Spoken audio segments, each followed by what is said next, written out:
Calaroga Shark Media.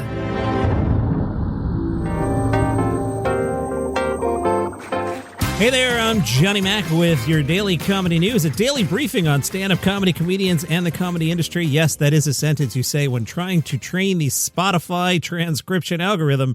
Bert Kreischer will host a New Year's Eve Live, Nashville's Big Bash on CBS New Year's Eve, which is coming up quickly. Bert will co-star with country music star Hardy. Social media star Halle Bailey will correspond from New York City and count down the East Coast at midnight Eastern. Then it'll be up to Bert and Hardy to keep the party going through midnight Central, doing the Music Note Drop, which is Nashville's version of the New Year's Eve ball drop from the Bicentennial stage. Bert Kreischer said, "You hear people say I'm honored and privileged to be working with a certain group of people, but in this case, I'm blown away that I'm allowed to work with these people. This lineup is insane." The lineup includes people like Dierks Bentley, Brooks and Dunn, Rascal Flatts, Keith Urban, Gretchen Wilson, and a special appearance by Dusty Slay. All right. Bert said, "This event, which I was a very small part of last year, is so much fun to be working with my buddy Hardy. Feels like I should be paying CBS to do this." Don't say that out loud. Your agent will kill you. "I can't wait. I hope I keep my shirt on. I promise not to drink until the stroke of midnight unless you want me to drink earlier." Bert's often collaborator, Tom Segura, will have a Netflix special on Christmas Eve. Tom Segura, Teacher, has released a trailer. I've made a few edits here, so some of the edits are in the trailer. They actually chopped the jokes down. I have taken out a few snippets here and there where Segura used a naughty word, but I think I'm keeping the integrity of the joke here, and this is my intention. Here is an edited version of Tom Segura's Teacher trailer. I got to fly with the Blue Angels, and I met one of the pilots. This dude looked like he was designed in a lab. I think about this guy every day, okay? So I walk up to him, I go, "Hey, I'm Tom." And he goes, "I'm 7. Whatever you say, Daddy. But we went up for 45 minutes. We flew vertically. We did barrel rolls. It was the most thrilling 45 minutes of my entire life. But when I got back, I realized that we are the only country on earth where when you see a fleet of fighter jets approaching, you know something cool is going to happen. We send them to the Daytona 500. But if you're in the Hindu Kush province of Afghanistan and you see 7 F-22s, you're not like, "Oh yeah, today's the race." Now, recently I told you Tom Segura was getting into the bakery business, and on his Instagram, he told us about it.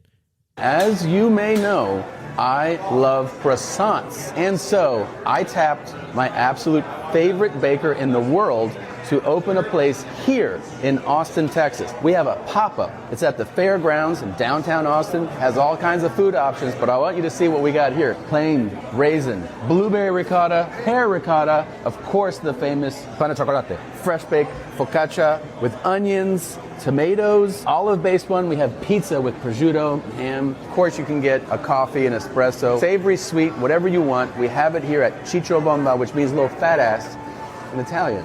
So you can practice your Italian. Come get full. Check us out. We're at the fairgrounds, and we are open right now. I'll see you there. And then yesterday, his plan was to drop by the bakery, and he shared even more detail. I will be going for lunch. Yeah, come on by. Have pizza. Have a sandwich, panini, with homemade focaccia. All different types of sandwiches. Or you're an adult. No one can tell you what to eat for lunch. Have a pastry. Have a blueberry pastry for lunch. Or have a chocolate croissant. Why not? They're the best in the whole damn world. So why don't you have one there? Cup of coffee. Whatever you want.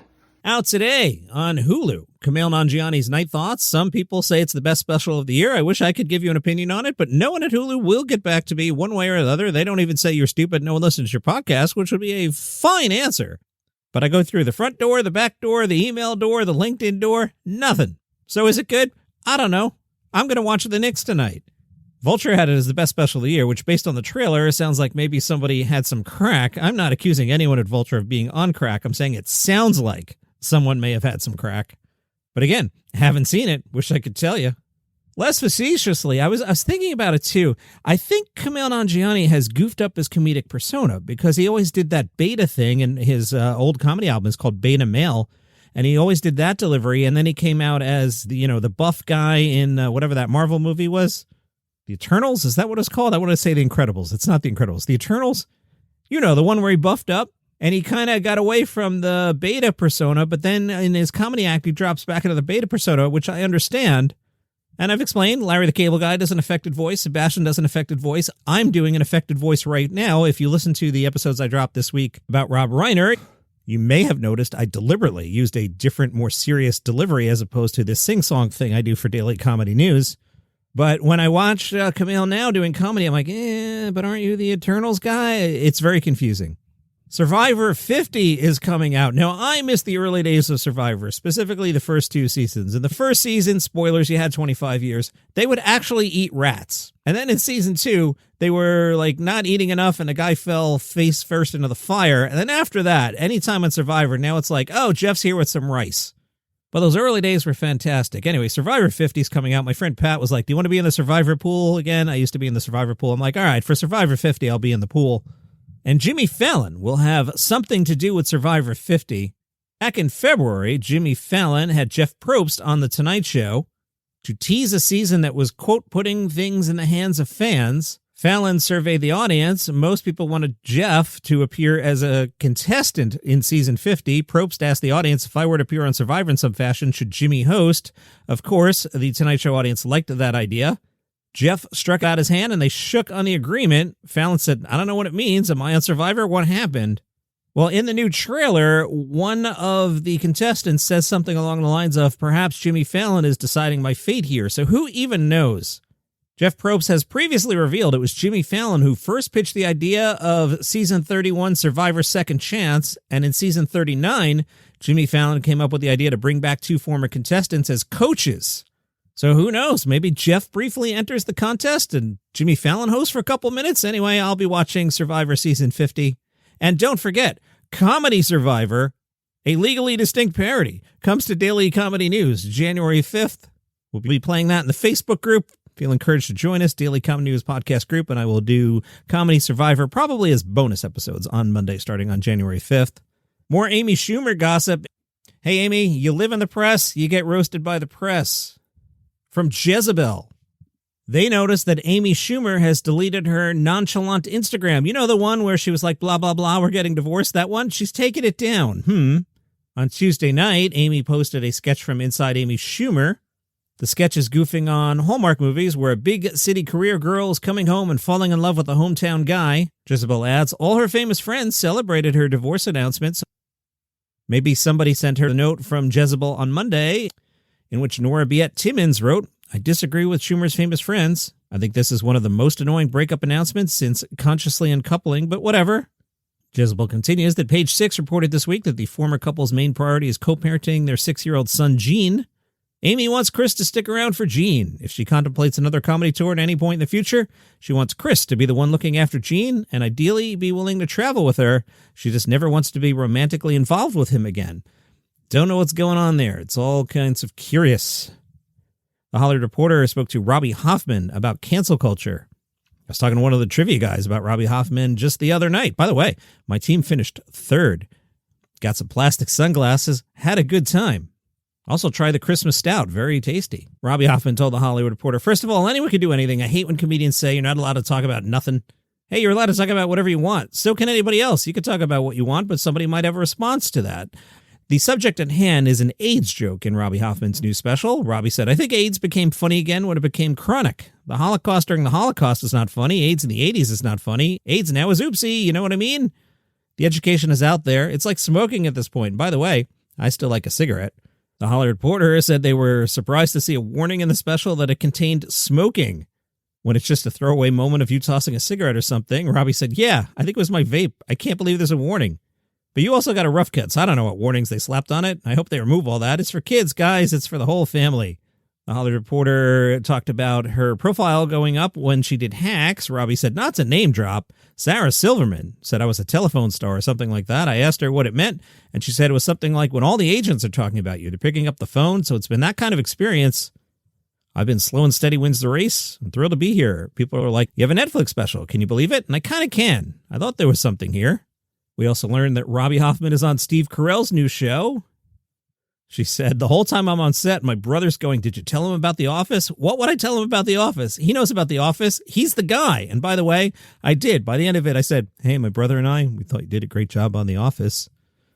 If you're listening on Spotify, follow Daily Comedy News so it shows up in your feed every morning. That's the kind of thing you would say if you were trying to goose the algorithm. But it is Friday. It is time for Comedy Stock Market. Hit it, Burt Reynolds.